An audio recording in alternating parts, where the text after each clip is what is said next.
Kita bersyukur kepada Allah Subhanahu wa taala yang mengumpulkan kita pada malam hari ini di malam Jumat pertama. Malam Jumat pertama di bulan Jumadil Awal. Kemudian juga di tahun 2020 ini malam Jumat pertama. Alhamdulillah, mudah-mudahan Allah Subhanahu wa taala berikan anugerah yang luas kepada kita sekalian. Malam hari ini kita mengenang wafat dan mengirimkan doa untuk orang tua kami yang meninggal dunia, Al-Walid Al-Marhum Al-Maghfurullah Al-Habib Naufal bin Salim bin Ahmad bin Jendan. Dan juga ini juga tepat mengenang haulnya dari mertua kami Al-Marhum Al-Maghfurullah Sayyid Mahdi bin Abdullah bin Abi Bakar bin Muhammad Al-Habsyi. Mudah-mudahan Allah Subhanahu wa taala angkat derajat mereka, dan orang tua kita semuanya yang sudah meninggal dunia diangkat derajatnya oleh Allah Ta'ala. Yang masih hidup dipanjangkan umurnya, diberikan kesehatan, dan Allah Ta'ala berikan berkah kepada kita sekalian. Tadi kita dengarkan apa yang disampaikan oleh para guru-guru kita dan sahabat kita. Kita dengar apa yang disampaikan oleh Habib Ahmad Akhina, dan juga Akhina Al-Habib Alwi, wal Ustadz Ruhuddin, wal Ustadz Salim Na'i, dan juga apa yang disampaikan oleh akhina Syekh Tuan Guru Bajang, Al-Ustaz Zainuddin, Al-Ustaz Zainul Majdi, dan juga apa yang disampaikan oleh sahabat kami Bapak Abdullah Azwar Anas yang datang dari Banyuwangi. Alhamdulillah, mudah-mudahan Allah Ta'ala berikan manfaat kepada kita sekalian. Intinya sebagaimana disampaikan oleh Al-Imam Ar-Ramli waktu abahnya meninggal dunia, dia bilang di hadapan jenazah ayahnya, di hadapan semua yang hadir, dia bilang, "Ishhadu ya hadirin, persaksikan wahai yang hadir, inna walidi hadza mimman salimal muslimun min lisanihi wa yadihi." Sesungguhnya ayahku ini termasuk orang yang muslimin lain selamat dari gangguan mulut dan tangannya. Enggak pernah ganggu orang pakai mulutnya, enggak pernah ganggu orang pakai tangannya. Kita pulang dari Hadramaut, dulu tuh tahun 98 mengalami bersama Al-Walid sekitar 7 tahun. Gak pernah dengar abah kita gosipin orang, ngatain orang, bicarakan keburukan orang lain. Bahkan maaf-maaf, kita tahu betul, namanya manusia, ada beberapa orang-orang tertentu yang memang punya masalah dengan ayah kita. Ada konflik, ada permasalahan. Cuma orang dulu konfliknya aja enak. Nggak kayak orang sekarang, nggak ada enaknya udah. Orang dulu konfliknya ada perbedaan pendapat, masih adab, luar biasa. Abah kita, ada beberapa orang yang ya ada cekcok, nggak akur, nggak sepakat, beda pendapat gitu. Namun kita nggak pernah dengar abah kita membicarakan keburukan orang yang bermusuhan dengan dia, dalam tanda kutip musuhan ini. Hingga bahkan kita nggak tahu apa-apa, datang dari Hadramaut kita nggak tahu apa-apa. Abah bilang, "Syekh Jindan, ente baru pulang dari Hadramaut, pergi ziarah kepada fulan, Ustadz fulan, ulama fulan." Bilang, "Ya khair," kita datang. Belakangan kita baru tahu kalau antara abah dengan dia ada masalah.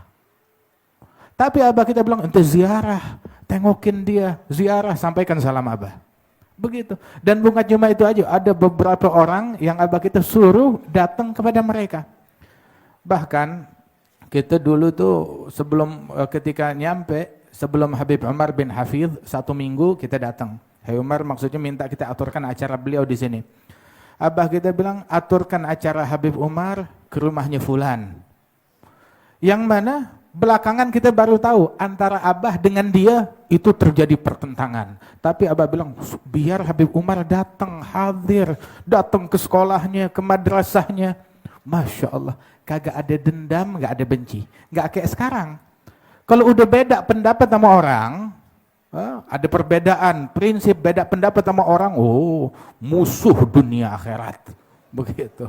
Gue gak mau lihat muka lu di dunia, gak mau lihat muka lu di akhirat. Bukan cuma itu aja, sampai boykot. Boykot. Dia gak boleh ceramah. Begitu. Kirim surat ke teman-teman kita, jangan kasih dia ceramah. Ada undangan di mana? Undangan di sana di sini. Kirim kepada tokoh-tokoh tertentu, bahkan kepada kepada panitia acara, jangan kasih ceramah, batalkan. Begitu. Sekarang begitu. Bukan cuma itu aja, digosipin, dikatain, difitnah, dinamimah, begitu. Dan dengan mengatasnamakan bela agama. Gile, bela agama musuhan. Itu ada bela syaitan, bukan bela agama. Bukan bela Tuhan itu, ada bela syaitan. Begitu, bukan bela Nabi Muhammad. Waliyadzubillah min dzalik. Asbahna nahan fi asr, kita tiba-tiba berada di sebuah zaman, tahu zaman apa? Zaman idza khasama fajara. Kalau udah nggak sepakat sama orang, nggak ragu-ragu untuk berbuat kezaliman terhadap orang tersebut. Dia zalimin, dia caci, dia maki, dia nodai kehormatan, ente beda pendapat sama dia, silahkan keluarkan argumentasi kamu. Begitu, pikiran diadu pikiran, teori diadu teori, pendapat diadu pendapat. Bukan beda pendapat urusan suatu fatwa, lah begitu. Yang dicela, yang dikritik bukan fatwanya. Dia nggak mampu untuk mengkritik fatwanya, yang dikritik individunya. Bilang, lu begitu, gua tahu, fatwa ente nggak bisa diterima. Kenapa? Soalnya ente demen makan jengkol. Apa hubungannya? Yang dikritik individunya, begitu. Yang dikritik pribadinya. Makanya dibilang sama teman-teman kita tuh dulu bahwasanya barang siapa orang tuh kalau tidak pede, nggak percaya diri dengan keilmuan dan pendapat yang dia punya, nggak percaya diri dengan argumentasi dia sendiri, nggak yakin dengan fatwa yang dia pegang. Sehingga untuk menguatkannya perlu berbohong, perlu memfitnah, perlu berghibah, perlu bernamimah. Terus yang kayak begini mau kita ikutin? Lah, kagak, buang jauh-jauh. Alhasil yang kita dengar dari abah kita begitu, bahwasanya nggak ada benci sama orang, kagak ada dengki sama orang. Sampai kita dulu sama akhina Al-Habib Ahmad hadza begitu, kadang pegel ya. Abah kita datengin orang yang menurut kita mau ngapain didatengin orang. Kalau kita udah kita takbirin 4 kali orang. Begitu. Tapi sabar. Ada dalam beberapa kasus datang ke rumah tuh orang, orangnya pura-pura tidur. Udah gitu ketahuan lagi pura-pura tidur, bebisik kedengeran sama kita. Begitu. Tapi abah kita masih datang dan masih datang lagi besokannya. Subhanallah. Hati bersih. Kalau kita mau pulang dari sini bawa sesuatu, bawa hati yang bersih. Udah, jangan dengki sama orang, jangan benci sama orang. Oh, mau bela agama, bela agama dengan hati yang bersih. Mau bela Islam dengan hati yang bersih. Mau dakwah dengan hati yang bersih. Begitu. Itu yang diajarkan oleh Rasulullah sallallahu alaihi wasallam. Doanya Nabi Ibrahim, wala tukhzini yauma yub'atsun yauma la yanfa'u malun wala banun illa man atallaha biqalbin salim. Begitu orang yang datang kepada Allah dengan bawa hati yang selamat, enggak ada benci, enggak ada dengki kepada orang lain. Mulut juga bersih. Dulu tuh Nabi Muhammad SAW pernah ada satu orang datang ke Nabi Muhammad, ya Rasulullah, di lingkungan saya, di kampung saya, di negeri saya ada perempuan, wanita. Kerjaannya nggak tanggung-tanggung, tiap hari dia puasa. Dan tiap malam tahajudnya bukan sejam 2 jam, semalam suntuk dari Isya sampai subuh. Setiap malam. Hebat gak tuh? Tapi satu kekurangannya. Apa? Mulutnya suka ngeganggu lingkungan dan kawasannya, suka ngeganggu orang-orang pakai mulutnya. Ngatain orang, gosipin orang, kemudian namimah, adu domba. Padahal sholatnya semalam suntuk tahajud, tiap hari dia puasa. Kalau zaman kita sebutnya udah bukan ustadzah lagi, ini sih waliyah yang kayak begini, udah wali yang luar biasa. Cuma satu, demen mulutnya itu demen komentar. Tadi kayak Ustadz Ruhuddin bilang, suka campur urusannya orang lain. Ntar campur rumah tangganya orang, ntar campur urusan anaknya orang, ntar campur urusan bininya orang, ntar campur urusan lakinya orang, ntar campur urusan gurunya orang. Begitu sibuk sama orang ngomongin. Ini zaman kita zaman apa namanya? Zaman komentar. Apa aja dikomentarin. Bahkan anak TK ngomentarin profesor. Ada di mana-mana. Dikiranya nggak ada perhitungan apa. Orang kalau dia cerdas, dia bakal berpikir apa yang dia komentarin. Tadi akhirnya Syekh Zainul Majdi mengatakan bagaimana orang sekarang mulutnya di depan, otaknya, pikirannya di belakang. Ada di dalam sebagian riwayat, dalam sebagian athar, al-mu'min, mukmin mulutnya ada di belakang, hati dan akal pikirannya ada di depan. Jadi ketika tuh omongan mau ngomong disensor oleh akal, pikiran dan oleh hati dia. Jadi yang keluar udah disensor. Benar keluarnya. Tapi munafik akalnya, pikirannya, hatinya di belakang, mulutnya di depan sono lidahnya. Jadi apa yang keluar, hatta kadang nih nggak sadar apa yang diomongin. Nggak sadar apa yang diomongin. Tahu kan orang kalau nggak sadar apa yang dia ngomong, majnun. Itu yang terjadi. Ini zaman-zaman komentar, hobinya orang komentar. Bilang nih wanita nih ada nih, katanya solehah, ustazah, hebat. Tapi demen ngomentarin orang. Begitu campur urusan orang. Mengganggu lingkungannya, mengganggu orang-orang dengan mulutnya. Padahal tiap malam tuh orang kalau sholat tuh berapa rakaat? Dari Isya sampai subuh. Tiap hari dia puasa. Kaif ya Rasulullah, apa fatwanya Nabi Muhammad? Nabi bilang, la khaira fiha hiya finnar. Wanita itu tidak ada baiknya sama sekali, dia di neraka. Katanya Nabi Muhammad SAW. Itu fatwanya Nabi Muhammad. Salatnya emang bukan khair. Lah, salatnya khair. Salat khair, puasa khair. Begitu, tapi Nabi bilang la khaira fiha, tidak ada kebaikannya pada diri wanita tersebut, hiya finnar. Na'udzubillah min dzalik. Tahu enggak? Bala musibah datangnya tuh dari mana? Al bala muwakkalun bil mantiq. Musibah bala itu ada kata kuncinya dititipkan di ucapan di lidah kita. Ada kata-kata tertentu kalau diucapkan bikin orang sakit, stroke. Ada orang kata-kata tertentu, ucapan tertentu, komentar tertentu, kalau dia sampaikan, itu bikin dia divonis kena kanker atau kena tumor. Ada lagi kata-kata tertentu, kalau dia ucapkan, bikin dia ketabrak sepeda. Ada lagi kata-kata tertentu, kalau dia ucapkan, kelindes kereta. Begitu. Ada lagi kata-kata tertentu, kalau dia ucapkan, bikin kebakaran. Begitu. Ada lagi kata-kata tertentu, kalau diucapkan, bisa bikin kebanjiran juga. Begitu. Ada lagi kalimat dan kata-kata tertentu kalau diucapkan bikin banjirnya bukan buat diri dia doang, buat orang selingkungan. Begitu. Kesian orang yang kagak ada dosanya jadi sial gara-gara ini orang. Waliyadzubillah min dzalik. Al bala muwakkalun bil mantiq. Itu dari ucapan, dari omongan. Sehingga bagaimana tuh dulu tuh zamannya Nabi Musa terjadi musim kemarau panjang, paceklik. Bani Israel sampai makan bangkai, begitu. Karena krisis pangan, krisis ekonomi.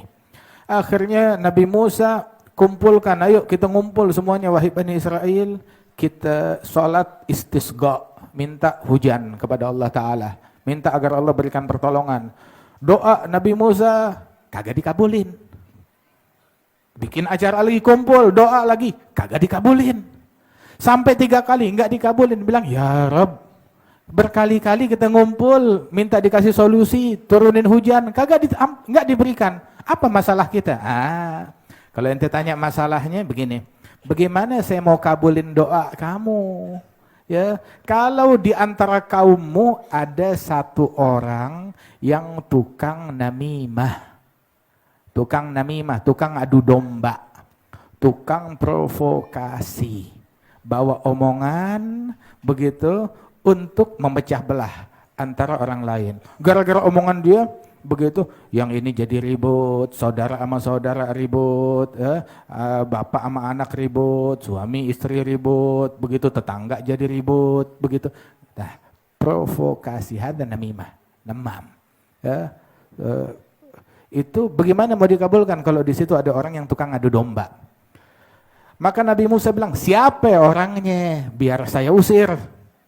Bilang, ya saya melarang kamu namimah, adu domba, terus saya mau ngaduin umatmu.